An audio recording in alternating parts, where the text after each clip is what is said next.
Welcome everybody to Farmhouse Fabrics, and you are here with Sally, and this looks like my desk. It's a messy, messy table because that's how I operate. I have my list here that I'm going to try and follow, but I can work best from piles. I call it the piling system, and pretty much today we're doing the piling system. And I've got Michelle back there to remind me that I left something. Michelle, you did bring that kit, right? Where'd you bring a kit? Weren't you? They're down on the floor in a box. Good. See, I need lots of help. That's a floor pile system. My floor pile. And then I have my list. I made a list, you guys. A, B, C, D. A, B, C, and D. We've got, yeah. A has two parts. And then we're gonna have a little experiment with the, there's a burn ban in South Carolina, which there needs to be. But right here, I'm going to make my little burn pile over the dish of water. So we're going to figure out fiber content with different fabrics that we're going to try and talk about that a little bit, because our question this week for our giveaway was about polyester fabrics. And what really kind of triggered in my mind, we received a new fabric in. I'll show it to you a little more closely. This is such a gorgeous fabric, and our vendor wrote cotton lawn on our list, and I'm like, this is no way. Look at this drape on this. There's no way this is a cotton lawn. And then I thought, well, I'll burn it. I bet it's a polyester, like, I don't know what, chalet or something that's so drapey. And it did not burn like a polyester. It burned like a cotton. And so I called again, and he said, that is Italian cotton. Well, to me, it's a cotton voile, not a cotton lawn. And there's absolutely no wrinkling. It is Italian. I think we just put it on today or yesterday, but it's so pretty. Really, really beautiful. And so we're going to burn it, and I'll show you what it looks like when it burns. And then we're going to talk a little bit about the sleeve casings, because we had that in the newsletter, and I'm going to show you what we're using instead of that neat product that we all loved. We have a fabric that we use to replace seams grate. You can cut your own strips in any width you want, and that's pretty cool.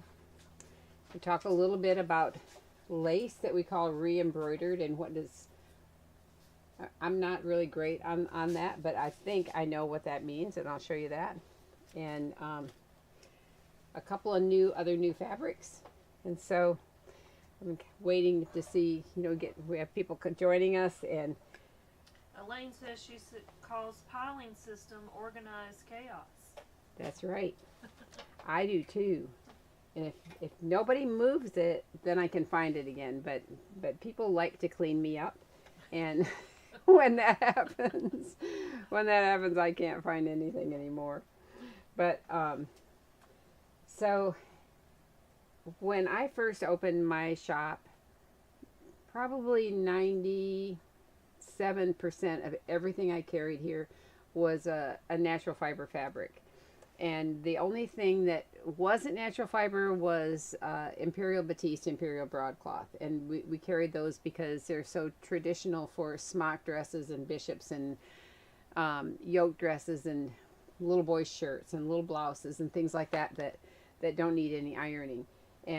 But little by little over the years, we have added other fabrics that either have a polyester content, or they might even be a polyester fabric. Some of them are more geared toward adult sewing, but a lot of them for kids sewing. And I know that many of you mentioned that you do like to have something that doesn't require ironing. And I thought it was kind of interesting. I found this blouse. This is the nicest, Coldwater Creek, I think. I found it at a thrift store, and it's a no iron, 100% cotton, no iron. So it's something in the, in the processing of it that doesn't require ironing. So I don't think I've come across many just fabrics that way, unless they came from a clothing manufacturer. And be kind of nice though, wouldn't it? It'd be good. So anyway, there are ways to determine fabrics. We get a lot of fabrics in from, they're called jobbers. They buy fabrics from clothing designers and cutting rooms, and when they come to us, they don't have a fiber content. And so I always say, well, what is that fiber content? Well, you know, sometimes it's a guess, and other times you can tell right away. Once in a while, they actually have a label on it, so that especially if it's a sample cut or something, and it came to the cutting room and they haven't used it, and it'll tell you the fiber content. So that's helpful. But anyway, there are certain properties of a fabric that burns that tells you what it is. And so I was doing these matches yesterday, and the crazy matches kept breaking off, and the little end would go flying around. So I'm going to try to be really careful, and I have my water here in front. Oh, look at this. I just dumped them all out. That's really smart. Okay, people. Here we go. If I go to the overhead camera, the overhead works with Facebook and YouTube, and we don't have an overhead camera for Instagram, but I do want you to see what these look like when they burn. We got some excited people on. Good. Patty says, hey, looks like this will be a great session. So Yeah. excited. Good. Brett says hooty hoo, and Denise says howdy howdy. Hooty hoo and howdy We're howdy. excited. All right, so let's try this one. I'm going to try it first head on, and then we'll go to the overhead. Okay, good. That worked. So here we have, this is like a, can't remember what we called this. We showed this before. But I can see as I do this, the fibers just shrink away from my match. So this is definitely polyester. Definitely. Whew. Got a little close that time. I wondered how long you were going to talk about what like, that fabric was. Kids, do not do this at home. Yeah, don't do this at home. Oh my goodness. I should have had a little dish to put these in. Rule number 1, don't be long-winded holding a match. I know, that's right. That's right. Let's see, a cup. Oh, good. Thank you. Ice cream dish. How perfect is this, right? Okay, perfect. So I'm going to do this again, but I'm going to go to the overhead so you can see. Let's see. We'll get us set up and get us a little closer, like right here. And all right, let's try it again with this, so you can actually see it. Woo! Let's see if you can see it shrink away. Can you see it kind of curl up? It's not catching on fire. It's just curling up away from. Okay. And if you, well, I probably should wait. If you touch that, it's hard. It's hard, and it's rolled back, and it's hard. So I'm going to take, this is a little piece of fabric right here. I'll hold it up for Instagram. And let's see about this. Okay. Now this one, ooh, that catches fire right away. Whoo! Smells like burning hair. So this little guy, this is silk right here. Silk and wool, and I happen to have a piece. This right here is a wool and polyester blend because the tag was on it. So let's see how that one burns. Does it melt? How does it look?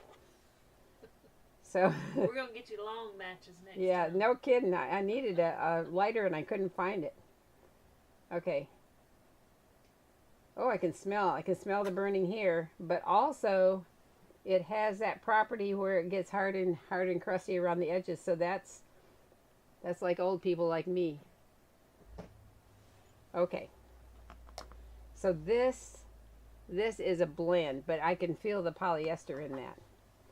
Okay. So now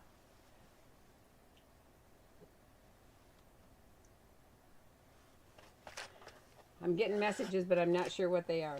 Nope. Okay. So let's do this. This looks like silk du peony. And, oh, but look at that. It's melting. This is a...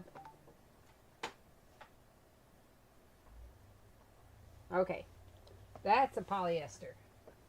I'm going to go back to... So that's a polyester. If that was silk du peony, that would you guys are gonna have to write me a letter. Write it on the board.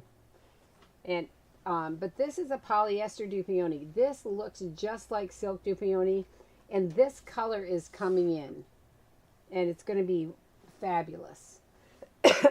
This is the one that we have the other two samples, and that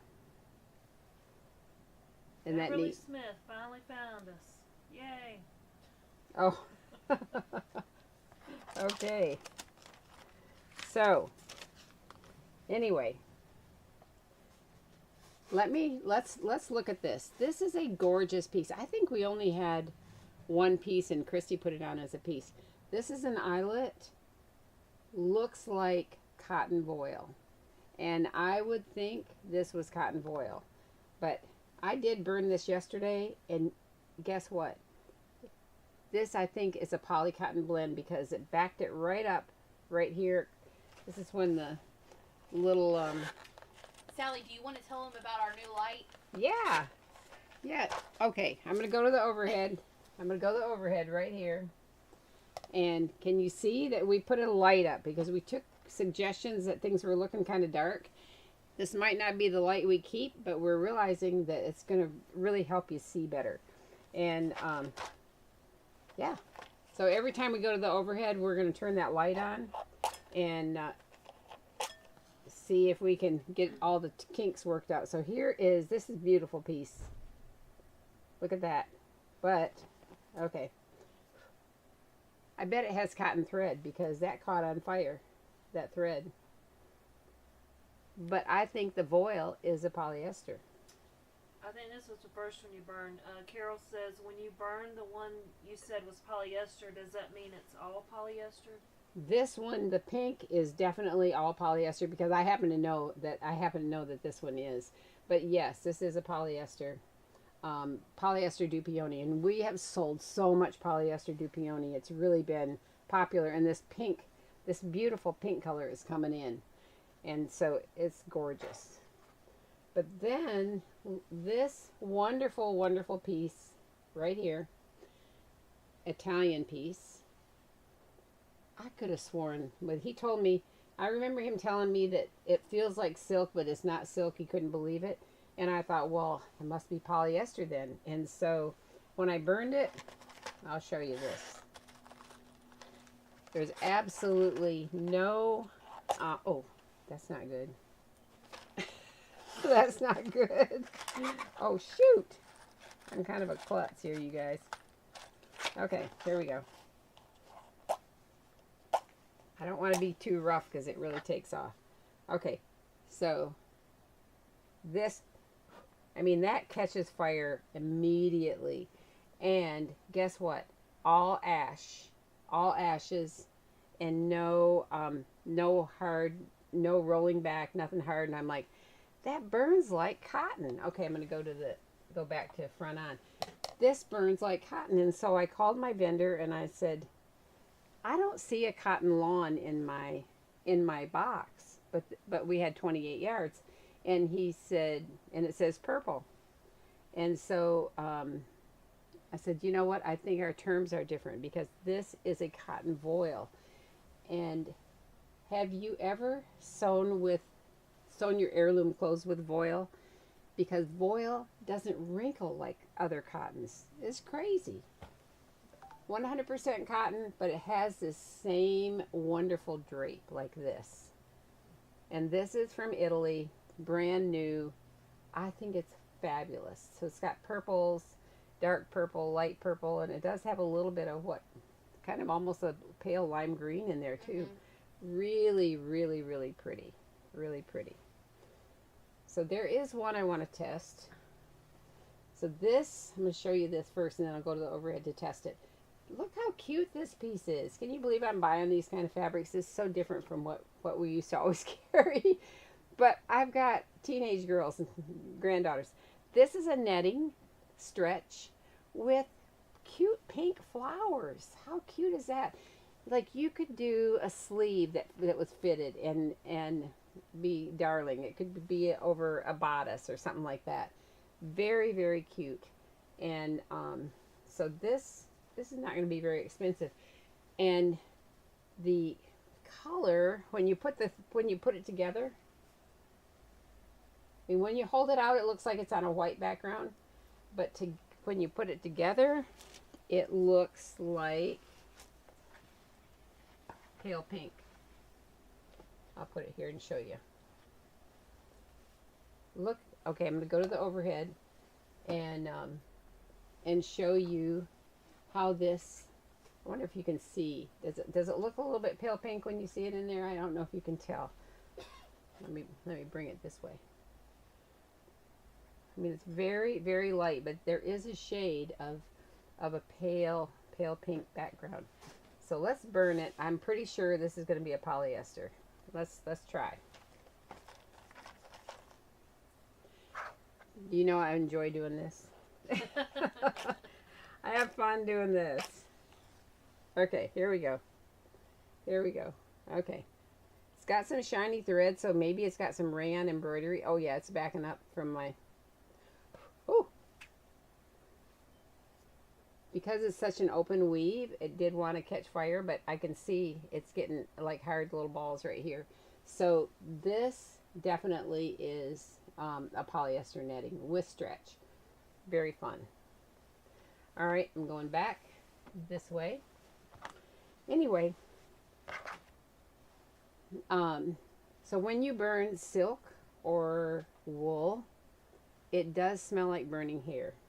And if you accidentally let that match fly, you can smell burning hair that could be your hair. Because that was almost happening yesterday. And then we... Beverly's asking about the purple fabric. She says, do you think the purple fabric could be chenilled? Oh, it's like challis? You mean challis?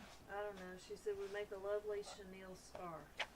I think you mean challis. Chenille is fuzzy. I think chenille is fuzzy, but challis, this would be a wonderful scarf.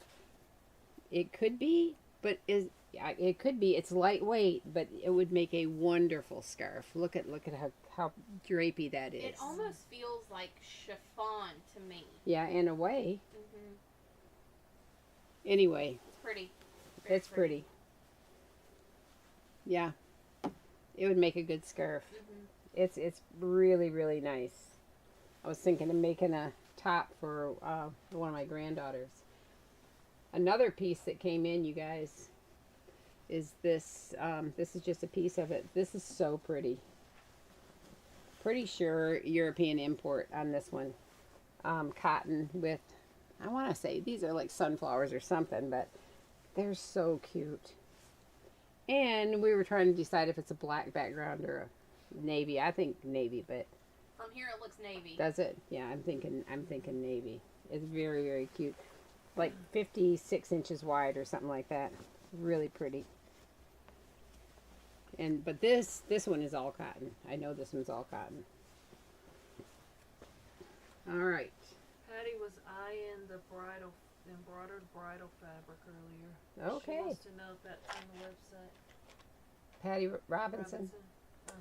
Uh-huh. No, she should have been with us on Tuesday. We had a big piece, but she was at the Cherry Blossom Festival. Oh. But I'll show it to you because I brought it out for a reason. And let me move my little experimental stuff here for a second. And my water. Watch me trip over this and spill it all over my feet. Oh, let's see here. Okay, we did it all without a fire, you guys. All right, let's talk about this piece, Patty. Patty likes beautiful fabrics. I know she does. So this is a piece that came in, and look at how pretty that is. I'll show you on the overhead what it looks like. But I wanted to talk, I know not a lot, but I know something about Swiss embroideries and about French laces. But when it comes to bridal laces, I'm a little bit like out of my element. There are lots of you that know more than I do, for sure. But I have learned a few terms, and one is called re-embroidered lace. So I'm going to go back to the overhead and show you this. This is the only piece I have, Patty. And let me. She said, okay, but can I have that piece then? I might have to put your name on this. Look at it. It's a little bit of a scalloped edge. And then it's all pearls.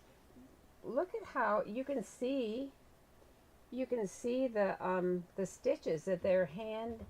The pearls are hand. It's a Zoom hand in some? hand beaded. Yeah, I'll zoom in. Yeah, let's look at this. Can you see them? See the pearls? And they're beautiful. And then on the back, the stitches go. You know, you can see them going from petal to petal to petal. I can even go a little bit closer, I'm sure. She says she wants to put on a size bodice. Put on a what? On a bodice. It would fit on a bodice. Yeah, the pearls are definitely hand beaded. The threads go from one to another, and they're beautiful. But you hear the term re-embroidered lace. Now you guys tell me if I'm wrong on this, because you certainly can tell me that, and it's fine. I think when they talk about re-embroidered lace, they're talking about all of the design, that like the cording that comes. Sometimes I say corded, but they call it re-embroidered when they go around the outside edges of the motif. I think that's what they mean by re-embroidered. Sometimes they have beads, sometimes glass beads, sometimes sequins, sometimes no beads. Now here is a piece. We have this one online. This is a piece of edging that, I'll show you this. This has the re-embroidered, the cording around the edges of the motif. I'll go closer again. And this has no beads and no sequins, but it's gorgeous. And the lace is made on an organza, white organza background. White organza. I'll hold it up for Instagram. Very pretty. But I think the re-embroidered part is where they've gone around the design, the embroidery design, with that cording, like that. And it just makes the design stand out. It's really, really pretty. Okay, I'm going to go back here. And then I can hold this up. I mean, I know this is going to be upside down when you look at it, but isn't this pretty?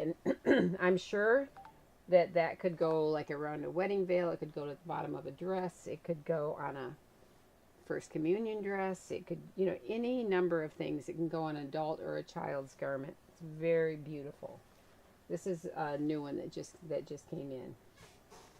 And then if you don't like the glitzy, the pearls and the rhinestones, this is good because it's beautiful without the bling. It's pretty. All right, Patty.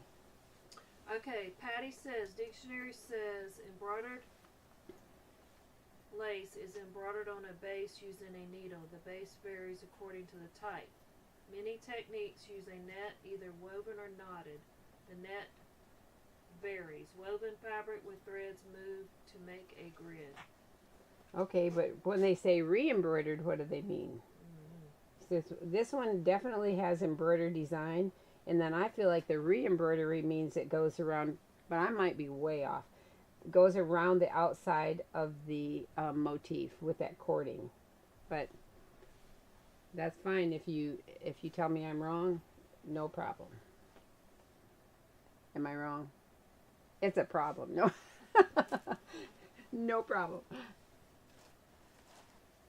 Well, another dressy fabric that just came in, and Chrissy's getting this on. This is 100% polyester organza, and it's, I mean, I don't know how wide this is. Like 18 inches maybe. How pretty is this? And this has an embroidered flounce. It does not have any sequins or anything. And this one is just embroidery with no cording. But real, real sweet. real sweet. So here it is on the bolt. And we were talking about this because it's white polyester organza, but when you have all the layers together, it almost takes on a little bit of a silvery or gray cast, but it is white, and you know that definitely looks white. So you know, we never know what to say when we're putting it online, because if I ordered this, if I ordered white flounce, this is what I'd get. We had samples come in from a company we were looking for white polyester organza plain, and definitely their white was exactly this color, and we thought, we've had white, that maybe we should call it optic white, because we're looking for white polyester organza that should be very easy to find, and we're struggling finding a good source, because y'all are using it a lot, and it's great as an overlay. Sometimes it's great as an underskirt to hold out the dress, you know, make it bouncy. But this is a really cute and simple little flounce. Really pretty. Now, I want to show you this stuff. So I think maybe Gale Doan, are you familiar with Gale Doan? We love Gale Doan. Gale Doan, if you go to galedoan.com, Gale Doan is an extraordinary needlework teacher. Sewing by machine, by hand, and handwork. Extraordinary. And she has many classes, and we love to support her classes because they're so excellent. If you go to Galedoan, GAILDOANE.com. Any number of classes that you would want to follow or sign up for, you can purchase them. They're very reasonably priced for what you get. And if you print out I call it a book. If you print out the book that goes with her class, it's maybe 60 or 70 pages in color. Fabulous instructions. Fabulous. And you can't go wrong. Well, one thing that Gail loved to use to cover seams was called Seams Great.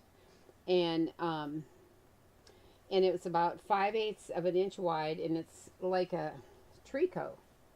If you can find any this day and age, you should buy it. If you go to a store that's been around a long time and it's hanging on the shelf, on the wall, you should get some.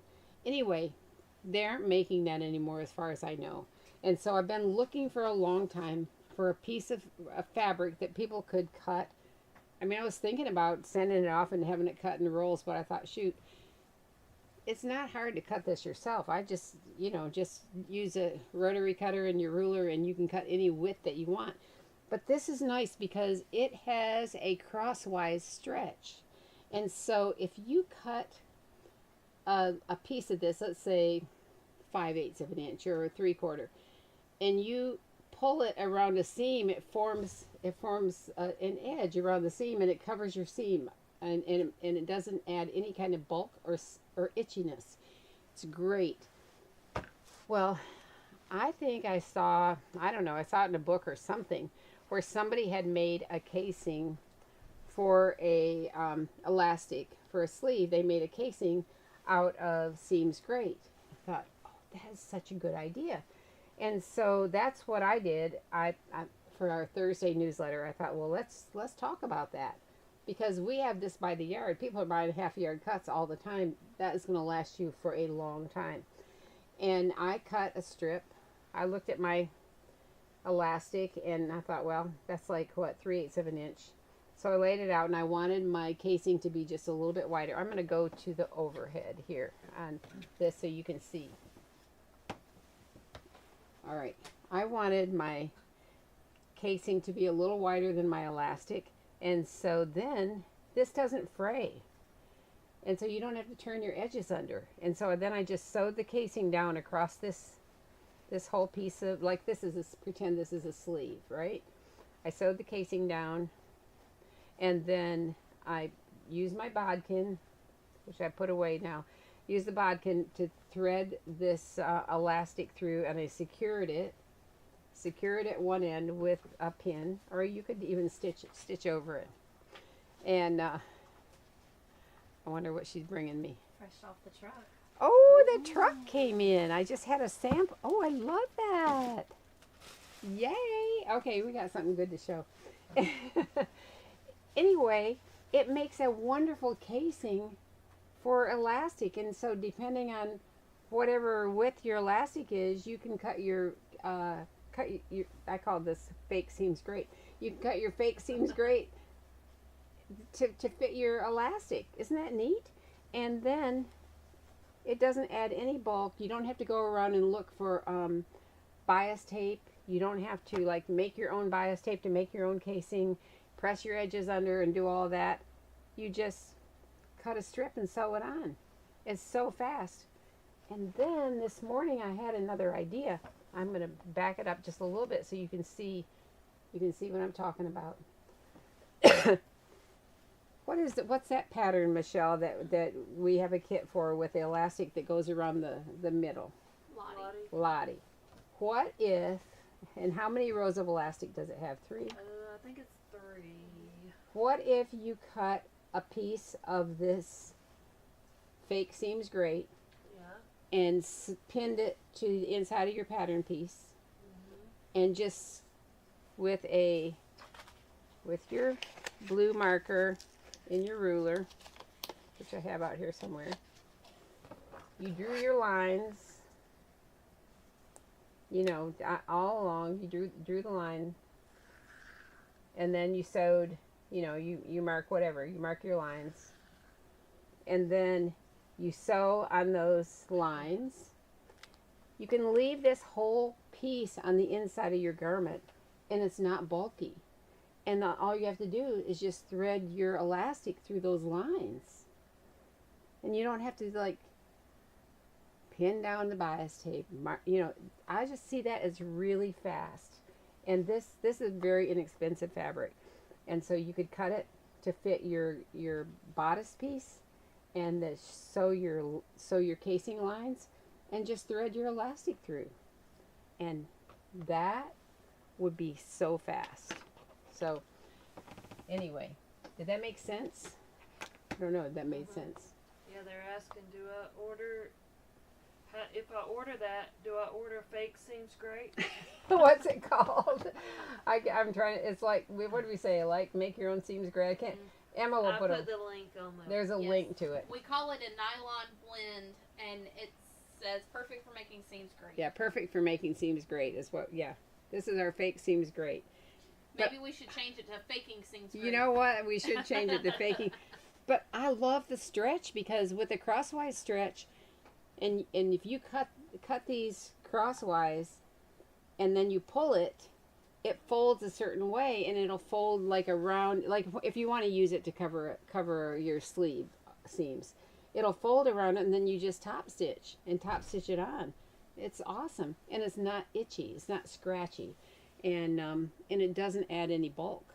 So how fun is that, right? Well, we got a definition for re-embroidered. Oh, good. What is it? Maureen Hunt says re-embroidered is embroidered lace with additional embroidery details added on top.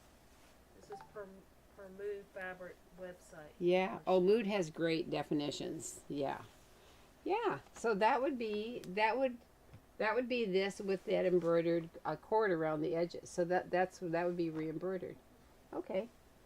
So guess what? We're all learning here. You know, it's like I feel uncomfortable sometimes talking about things that I don't have a great knowledge about, and I'll pull things up and read it and think there are going to be so many more people that know more about it than I do. But well, let's just talk about it anyway, because to me it's interesting. I do like to learn about it. Like you said, look at how many years you've been doing this and learning all the time. I am, and plus, I'm comfortable talking about cotton, and I've gone to some of my vendors' places, and I felt like I recognized cotton before they did, but that's because that's what our specialty was, and you feel it all the time. You walk around and you feel it, and you're like, that's cotton, that's not cotton. And I've had things come to us, be shipped to us, and I'm like, I don't think this is labeled right. Not that often, but once in a while, because I'm comfortable in that arena. But there are lots of arenas I'm not that comfortable with. and learning about like bridal type fabrics and that kind of thing. That's all pretty new to me, um, but I love it. There is the cutest girl that makes wedding dresses. Her name is Sarah Colas, and if you follow her, you can learn so much. Sarah Colas, Kolis Designs. Sarah Colas Designs. She is remarkable, and her clothes. Well, I guess I'm partial to them because they have kind of a vintage flair, but they're kind of romantic looking and beautiful. And she is, I don't know, there's something about her that's just so sweet and fun to watch. And she's in Michigan too, which, you know, that's my home state. And so I'm kind of interested in that. But she's on Instagram and Facebook, and she has a website, but she makes beautiful, beautiful wedding dresses. And she talks about how to make the alterations or how to adjust this. For those of you who maybe have a daughter getting married or something like that, you might want to watch it, because she talked about how to like take the motif from, you know, from something like this, and how she would cut it and then kind of put one over the other to make, and you would never know that it's been pieced. Beautifully done, really beautifully done. So she's fun to watch. She's awesome, really talented. Well, I might as well finish this while we're talking about it. The other thing, and probably everybody does this, but if you have a 1/8 inch elastic, that's really tiny, 1/8 inch. If you can make your own casing just by running a zigzag over the elastic. And so you zigzag over the elastic. I'm going to go to the overhead here. You would mark, I didn't mark mine, I just lined my edge up with the hole on my sewing machine, so I knew how close I wanted to get it. And if you were making a sleeve, you would actually finish the edge of your sleeve first, so you didn't have to go back and mess with it. But it's much easier to do when it's flat. But I secured the first end of my elastic with a straight stitch. You can bar tack it too, but as long as you hit the elastic and hold it. And then I didn't stretch the elastic, but I sewed with my machine doesn't have as wide a zigzag as some of y'all's machines have, but this was wide enough to cover the 1/8 inch. So then I just zigzagged over the 1/8 inch elastic until I got to the end. But what I do when I actually do this, I mark on my elastic. Let's say I want a total finished length of 9 inches. I use my blue marker, and I mark a spot for 9 inches, so that like that, mark that, so that when I'm pulling up the elastic, then I pull it up to that spot, and then I can do the same thing on that other sleeve, and then they're exactly the same. Otherwise, you're like this, you're stretching it out, you're holding it up to the other one. Is that right? Is that the same? But if you mark your elastic first with the measurement, don't cut it off, just mark it, and then you can run it through and then pull it up to your mark. It's much easier if you don't cut it off first, and then you have more that you can work with, and in the end you can pull it through and then you cut it off where you need to cut it off. But I usually have mine nice and long, and I don't pull it off first. Now while I'm here, I'm going to show you this.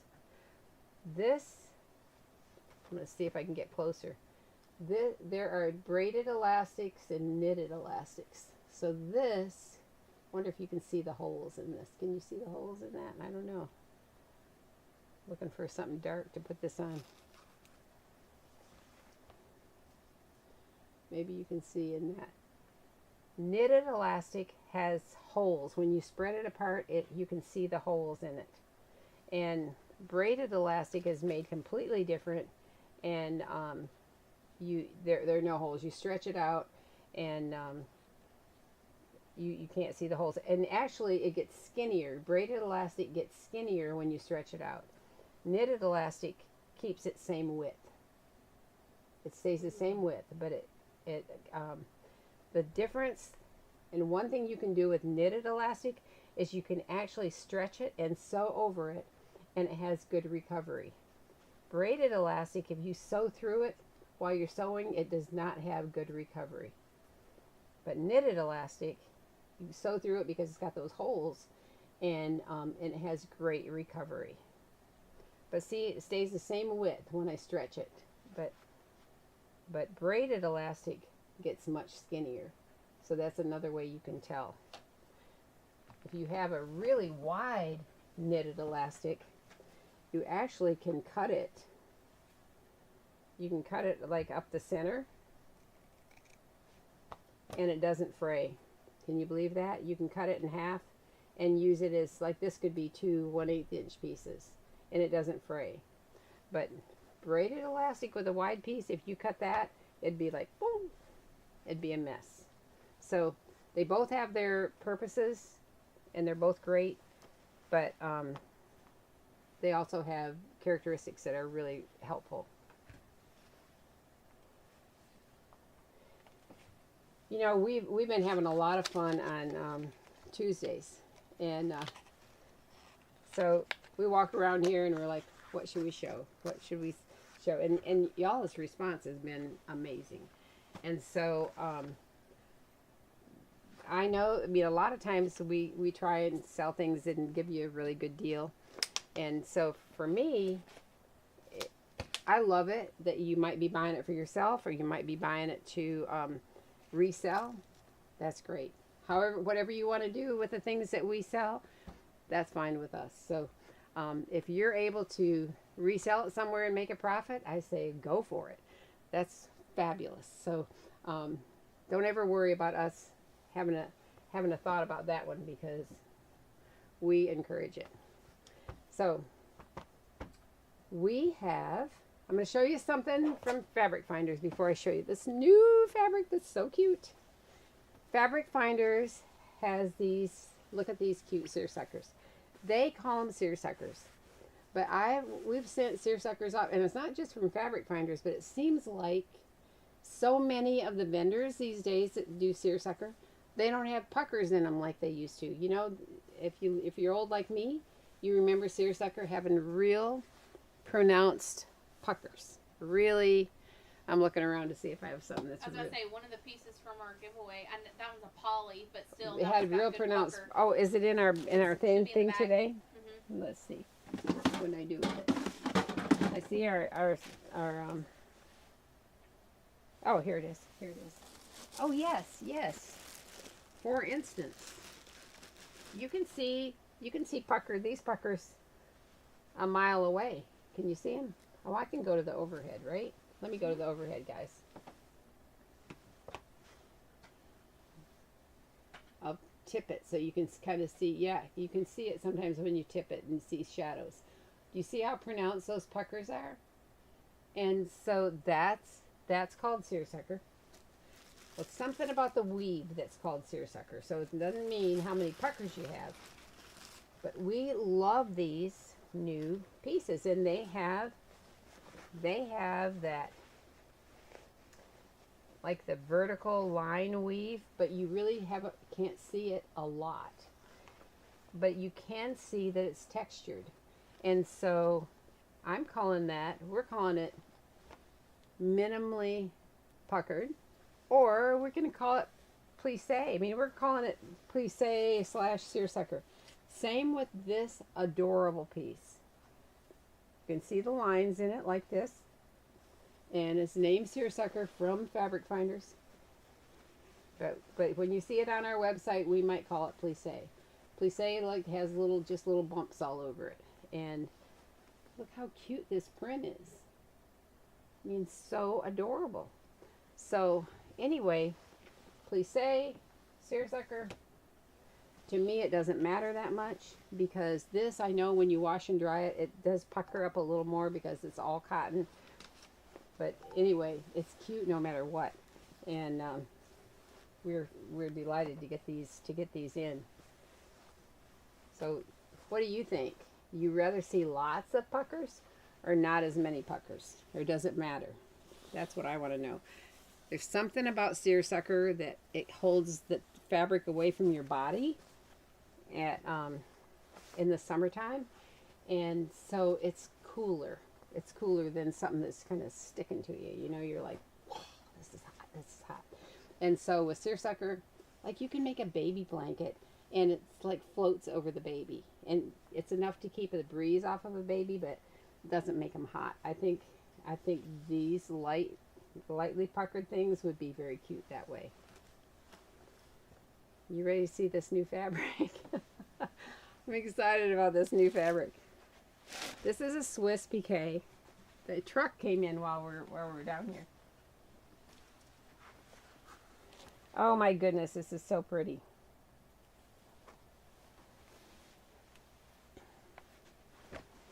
So let's see. It might be a little hard to see. There are rows of, like, I want to call them sharks. Oh, this is the right side right here. This is the back side. So I wonder if this even would get more more pronounced with if I wash a piece. This is so pretty, you guys. This, I wonder if I put a piece over this blue, will it show better? There are rows of triangles. Triangles. Okay, I'm going to go to the overhead and we'll see if we can see this. See if you can see these triangles better. Here we go. Pull it up this way over this blue. I don't know. Yeah, you can see them on here.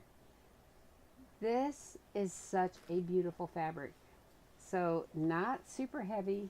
This would be a wonderful coverlet too, but also as a, like even just a summer top. But I used something similar to this, and it was a Swiss piqué textured, and I made the bodice of a dress out of the piqué, the textured piqué, and then the skirt was, okay, I'm going to go back here where I can talk to you. And the skirt was a solid, and then we had the solid piqué, the solid as a collar. I'm trying to think how it went, and that was piped, and then it was a fake double-breasted look, and so they had buttons down here that brought the two colors together. Cute, and several of my granddaughters wore that. I made it in two colorways. One was navy and white. One was like a aqua and white. We'll have to show it with this, but this is so pretty with these with the triangle shapes in rows. Beautiful, beautiful textured piqué. So brand new, just arrived. Wonder what it would go with. Maybe a solid, like a, I'm looking around to see what do I have. Also as collars, but in fact even a whole dress, like an A-line dress with the daisies that go down the front, you know, or something like that would be super cute. All right. Then, okay. Another one on the truck that she hadn't brought down here is also, this is like a, it's a Swiss piqué also, but it's like a glorified bird's eye. So let's see if I can, see if you can see it with a close-up. It's so cute, the design. So it has the bird's eye look, but it has lots of little baby birds in the middle. Let's see. Let me get it closer. Patty says, how many colorways? Well, if you get some RIT dye, you can have every colorway you want. Because right now we have it in white. Can you see that? Yeah, you can see it here, can't you? Isn't that cute? Very, very sweet. Little button-ons, little, I mean, adult, like, I mean, even out like our girls' raglan blouse would be wonderful. That would be wonderful. So, yeah. All right, Patty. dye that baby up. These are pretty. I liked them a lot, so I bought everything they had. So you'll be seeing that in kits probably. I'll show you. I showed you this pattern, and several of you told me that it's on the market, which it is. And so I ordered 2 of them. And I have cut out a blouse for my granddaughter out of this linen and interfaced the collar with that. So this linen that looks like watercolor, I cut a top for her out of that. My goal was to have it done by last weekend, but at least I got it cut out right. And so then I showed her the pattern. This is Simplicity. It's 1201. 1201. Yeah, here it is. And I'm going to go back to the overhead and show you this. Then I showed her the pattern. And see the style I like the best, that for her was this style right here, this style. And she said, when she saw the pattern, I didn't tell her that's why, she said, "Oh, I love this blouse right here." Well, the first pattern I ordered didn't have this blouse in it. The girl said, "I only have this blouse," and that's all right. That's the one I wanted. And so anyway, then I ordered again, and so I just got in the one that has all of them. But then she said, "Oh, polka dots are really in right now. I'd love this black and white polka dot." And I thought, I didn't tell her, guess what? I cut it out of this linen that's like a watercolor linen that she could wear with all these different colors. I'm like, oh, okay, I'm gonna have to look for that. But isn't that cute? So anyway, I've actually made it to the point of cutting one out and working on that. But that got me looking at the measurements, people. So this obviously was from maybe the 50s. And I printed up, okay, this is a size 14. Now she wouldn't be caught dead buying a 14. In the store she's probably buying a 0 or something. But this size 14, ladies, the bust is 32. And so I looked up some sizing charts today. So before 1957, a size 14, the bust was 32. 1958 to 68, it was 34. And then let's see what it is now, a size 14. A size 14 now is 36. Can you believe that? So when you're looking at vintage patterns, man, you gotta measure. Take your measurements, take those measurements, and like the size 12, the waist is 24 inches. So size 12 today, size 12, the waist is 26 and a half inches. Measurement, body measurement. Big difference, big difference. So some pattern inflation. it's definitely. What did they called it? I think this is so funny because, yeah, I printed these up. They called it vanity sizing, the rise of vanity sizing. But so that makes sense. Yeah. Yeah, make the sizes bigger. People feel like they're buying I know. smaller size. Well, have you ever noticed that the more expensive clothes in the store, you can wear a smaller size with the more expensive clothes because you're like, ooh, I'm going to buy that. Hey, some people pay for that smaller size.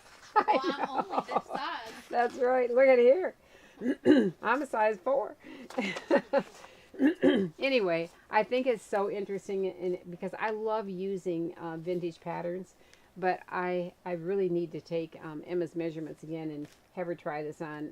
This is definitely my practice piece, and it's a very, very fitted waist.